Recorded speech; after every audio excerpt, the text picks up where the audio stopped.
Hello, નમસ્કાર મિત્રો. તો ટૂંક જ સમયમાં ટાટ એચએસ અને ટાટ એસની પરીક્ષા આવવાની છે. તો વિદ્યાર્થી મિત્રો, તેને લગતો એક શૈક્ષણિક ટોપિક એટલે ક્રિયાત્મક સંશોધન, જેના આપણે આઈએમપી સવાલો આજે સોલ્વ કરવાના છે.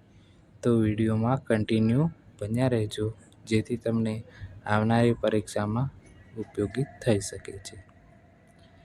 તો ચાલો શરૂ કરીએ ક્વેશ્ચન્સ. ક્રિયાત્મક કસોટી અન્ય કસોટીઓથી કઈ રીતે જુદી પડે છે? એ. તેમાં કથન, લેખન વગર પણ જવાબ આપી શકાય છે. બી. તે સત્રના અંતે લેવામાં આવે છે. સી. વર્ષના અંતે લેવામાં આવે છે. અને ડી. ઔપચારિક રીતે લેવામાં આવે છે. તો આપણો જવાબ આવશે એ. તેમાં કથન, લેખન વગર પણ જવાબ આપી શકાય છે. તો શું જવાબ આપશે? એ. તેમાં કથન, લેખન વગર પણ જવાબ આપી શકાય છે. તો આગળનો ક્વેશ્ચન જોઈએ હવે. શિક્ષક સજ્જતા કસોટી. આ પ્રકારની ક્રિયાત્મક કસોટી કોણે આપી હતી? એ. Doctor Bhatia. B. Doctor Chhayaben Mulwani. C. Doctor R S. Patel. અને ડી. Doctor R N. ઠાકુર. તો આપણો જવાબ આવશે સી. Doctor R S. પટેલ. તો શિક્ષક સજ્જતા કસોટી કોણે આપી હતી? તો ડૉક્ટર આર.એસ. પટેલ. આગળનો ક્વેશ્ચન જોઈએ. ક્રિયાત્મક સંશોધન શાનો ઉકેલ આપે છે? એ. શિક્ષણના પાયાના સિદ્ધાંતો નક્કી કરે છે. બી. સંશોધનને વ્યવહારમાં યોજે છે. સી. શિક્ષકની રોજબરોજની સમસ્યાઓનો સ્થાનિક ઉકેલ આપે છે. ડી. આપેલ તમામ. તો ક્રિયાત્મક સંશોધન શાનો ઉકેલ આપે છે? તો મિત્રો, એમાં જવાબ આવશે શિક્ષકની રોજબરોજની સમસ્યાઓનો સ્થાનિક ઉકેલ આપે છે. શું જવાબ આવશે? શિક્ષકની રોજબરોજની સમસ્યાઓનો સ્થાનિક ઉકેલ આપે છે. કોણ? તો કે ક્રિયાત્મક સંશોધન. તો હવે આગળનો ક્વેશ્ચન જોઈએ. અંગુલી ચાપલ્ય કસોટી. આ પ્રકારની ક્રિયાત્મક કસોટી કોણે આપી હતી? તો ઓપ્શન છે A. Doctor Bhatia. B. Doctor Chhayaben Mulwani. C. Doctor R S. Patel. D. Doctor R N. Thakur. તો અંગુલી ચાપલ્ય કસોટી ડૉક્ટર ભાટિયા દ્વારા આપવામાં આવી છે. ચલો આગળનો ક્વેશ્ચન જોઈએ હવે. નીચે પૈકી કયું લક્ષણ ક્રિયાત્મક કસોટીનું લક્ષણ નથી? આ એક અનૌપચારિક કસોટી છે. આ કસોટીથી જ્ઞાન, સમજ અને ઉપયોગનું માપન થઈ શકે છે. સી. વિદ્યાર્થીઓનું મૂલ્યાંકન થાય છે. અને ડી. લેખિત અને મૌખિક કસોટીની પૂરક કસોટી છે. તો આમાં આપણો જવાબ શું આવશે? તો આ ઈ ઓપ્શન છે એ નહીં આવે. બાકી બધા બી, સી અને ડી એ ક્રિયાત્મક કસોટીના લક્ષણો છે. ચલો આગળનો આપણે ક્વેશ્ચન જોઈએ. ક્રિયાત્મક સંશોધનની ઉત્કલ્પનાઓ કયા સ્વરૂપની હોય છે? એ. જો અને તો સ્વરૂપની. બી. વ્યવહારુ. સી. શૂન્ય. અને ડી. સૈદ્ધાંતિક. તો આમાં જવાબ શું આવશે? તો જવાબ આવશે આપણો ઓપ્શન એ. જો અને તો સ્વરૂપની હોય છે. ચલો આગળનો ક્વેશ્ચન જોઈએ હવે. ક્ષેત્ર કાર્ય એટલે શું? ફિલ્ડ વર્ક એટલે શું? એ. ખેતરનું કાર્ય. બી. વાસ્તવિક જીવનના પ્રત્યક્ષ અનુભવો. સી. પ્રયોગશાળાનું કાર્ય. ડી. પરીક્ષાની સંગીન તૈયારી. તો જવાબ આપણો ઓપ્શન આવશે બી. વાસ્તવિક જીવનના પ્રત્યક્ષ અનુભવો. ક્ષેત્ર કાર્ય એટલે શું? વાસ્તવિક જીવનના પ્રત્યક્ષ અનુભવો. ચાલો તો હવે આગળનો ક્વેશ્ચન જોઈએ. ક્રિયાત્મક સંશોધનનું પાંચમું સોપાન કયું છે? એ ઉત્કલ્પનાઓ, બી મૂલ્યાંકન, સી પાયાની જરૂરિયાત અને ડી પ્રયોગ કાર્યની રૂપરેખા. તો શું જવાબ આવશે? તો મિત્રો ઉત્કલ્પનાઓ. ક્રિયાત્મક સંશોધનના કેટલા 8 સોપાન છે, એમાંથી પાંચમું સોપાન ઉત્કલ્પનાઓ છે. ચલો આગળનો ક્વેશ્ચન જોઈએ હવે. જેના તારણો સંબંધિત જૂથ સિવાય લાગુ પડી શકાય નહીં તે કયા પ્રકારનું સંશોધન છે? ઓપ્શન એ પ્રાયોગિક સંશોધન, બી સર્વેક્ષણ, સી મૂળગત સંશોધન, ડી ક્રિયાત્મક સંશોધન. તો આપણો જવાબ આવશે ડી ક્રિયાત્મક સંશોધન. ચલો આગળનો ક્વેશ્ચન જોઈએ. ક્રિયાત્મક સંશોધનના કુલ કેટલા સોપાનો છે? એ 8, બી 6, સી 5 અને ડી 9. તો શું જવાબ આવશે? 8. ક્રિયાત્મક સંશોધનના કેટલા સોપાનો? 8 સોપાનો છે. ચલો આગળનો ક્વેશ્ચન.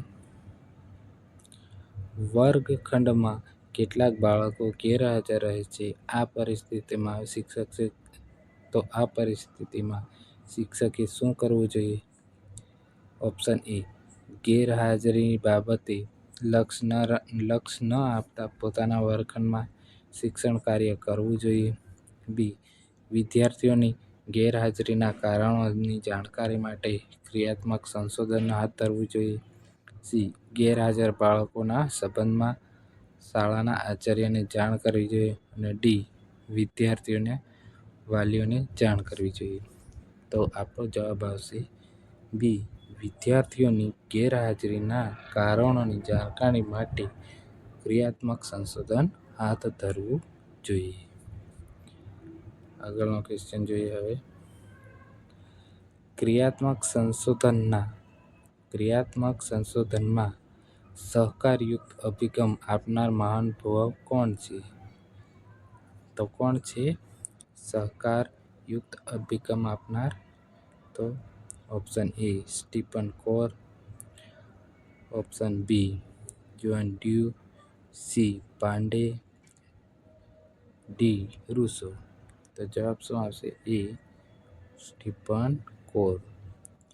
સહકારયુક્ત અભિગમ આપનાર કોણ છે? Stephen core. કયા પ્રકારના સંશોધનમાં ઉપચારાત્મક શિક્ષણ કાર્યને સ્થાન મળે છે?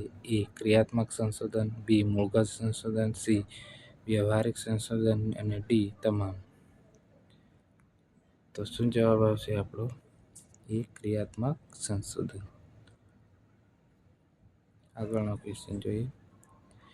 ક્રિયાત્મક સંશોધનનો વિચાર કરતો દેશ કયો છે? A France, B America, C Russia, D Britain. તો શું જવાબ આવશે? જવાબ આપણો આવશે અમેરિકા. આગળનો ક્વેશ્ચન જોઈ લઈએ હવે. નીચેના પૈકી કયું ક્રિયાત્મક કસોટીનું લક્ષણ છે? બોલ્યા વગર જવાબ આપી શકાય નહીં, મૂલ્યાંકન સામૂહિક રીતે હાથ ધરી શકાય છે, સી જ્ઞાન, સમજ, ઉપયોગ અને કૌશલ્યનું માપન થઈ શકે છે, અને ડી અનૌપચારિક રીતે હાથ ધરાય છે.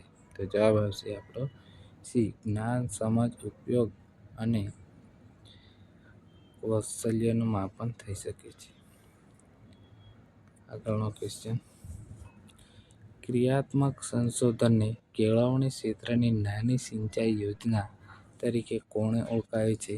A doctor Pandey, B Stephen કોરે, સી રૂસોએ, ડી ગુણવંત શાહ. તો આપણો જવાબ શું આવશે? ગુણવંત શાહ. કોણે આપી છે? તો કેળવણી ક્ષેત્રની નાની સિંચાઈ યોજનાઓ તરીકે ગુણવંત શાહે ઓળખાવે છે. ચલો આગળનો ક્વેશ્ચન. નીચેનામાંથી ક્રિયાત્મક સંશોધનનો ફાયદો શું છે? એ કુશળ સંશોધકો દ્વારા તે હાથ ધરાય છે. બી પ્રશ્નોને ઓળખવામાં શિક્ષકોને મદદ કરે છે.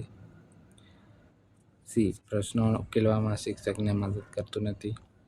ડી તેનું સામાન્યકરણ થઈ શકતું નથી. તો આપણો જવાબ શું આવશે? તો ઓપ્શન બી પ્રશ્નોને ઓળખવામાં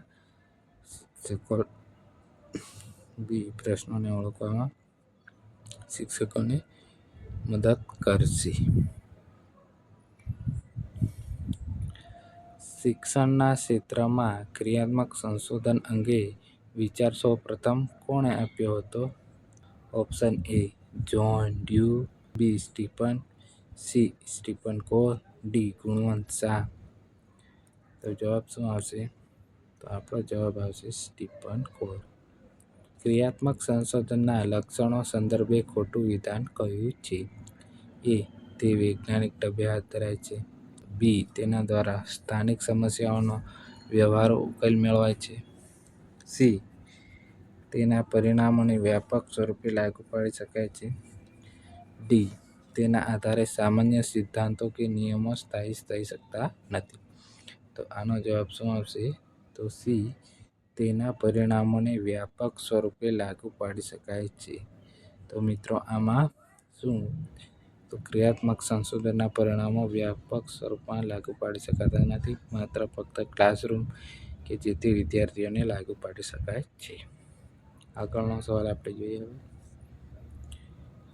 ક્રિયાત્મક સંશોધન સંબંધિત નીચેનામાંથી કઈ બાબત સાચી છે? એ ક્રિયાત્મક સંશોધન વ્યક્તિગત કે જૂથમાં હાથ ધરી શકાય છે. ક્રિયાત્મક સંશોધન અનૌપચારિક અને લચીલું છે. સી ક્રિયાત્મક સંશોધનની સમસ્યા વાસ્તવિકતામાંથી જન્મે છે. અને ડી ઉપરોક્ત તમામ. તો જવાબ આવશે ડી ઉપરોક્ત તમામ.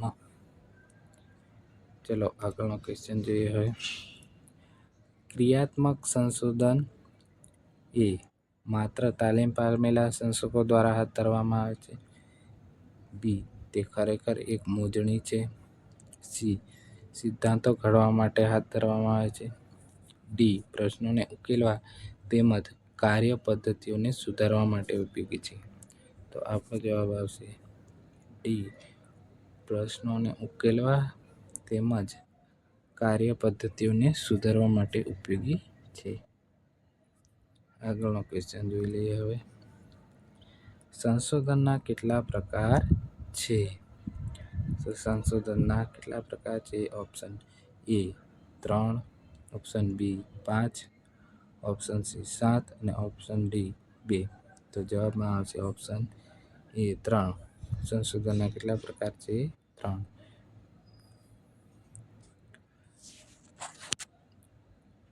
ક્રિયાત્મક સંશોધનના આપેલા સોપાનોને ચોક્કસ ક્રમમાં ગોઠવતા ત્રીજા ક્રમે કયું સોપાન આવશે? એ સમસ્યાના સંભવિત કારણો, બી સમસ્યા ક્ષેત્ર, સી પાયાની જરૂરી માહિતીનું એકત્રીકરણ અને ડી ઉત્કલ્પનાઓ. તો આપણો જવાબ શું આવશે મિત્રો? તો આપણો જવાબ આવશે સમસ્યાના સંબંધિત કારણો. કયું સોપાન છે? તો ત્રીજા ક્રમે.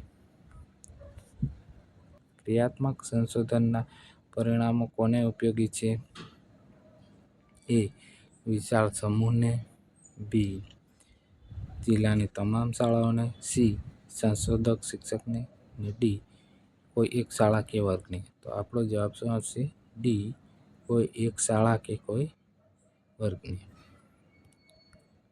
ચલો આગળનો ક્વેશ્ચન જોઈ લઈએ. હવે જો વિદ્યાર્થીઓમાં જોડણી પ્રત્યે લાવવામાં આવે તો વિદ્યાર્થીઓ ખોટી જોડણી લખતા અટકશે.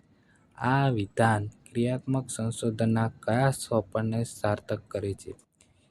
એ સમસ્યા, બી ઉત્કલ્પના, સી પૃથક્કરણ અને સમસ્યા અને ડી સંભવિત કારણો. તો આમાં શું જવાબ આવશે? તો દેખો મિત્રો, અહીંયા જો અને આ તો. જો તો કયામાં આવે? તો ઉત્કલ્પનામાં જો તો આવે છે. ઓકે. તો મિત્રો આજના ક્રિયાત્મક સંશોધનના ટોપિકના આટલા આઈએમપી પ્રશ્નો હતા, જે તમને આવનારી એક્ઝામમાં ખૂબ જ ઉપયોગી થઈ શકે છે. તો આ પ્રશ્નો જવાબ બદલ ખૂબ ખૂબ આભાર. આશા રાખો છો કે તમારી એક્ઝામ સરસ જાય. તો ચાલો મળીએ નવા વિડીયોમાં.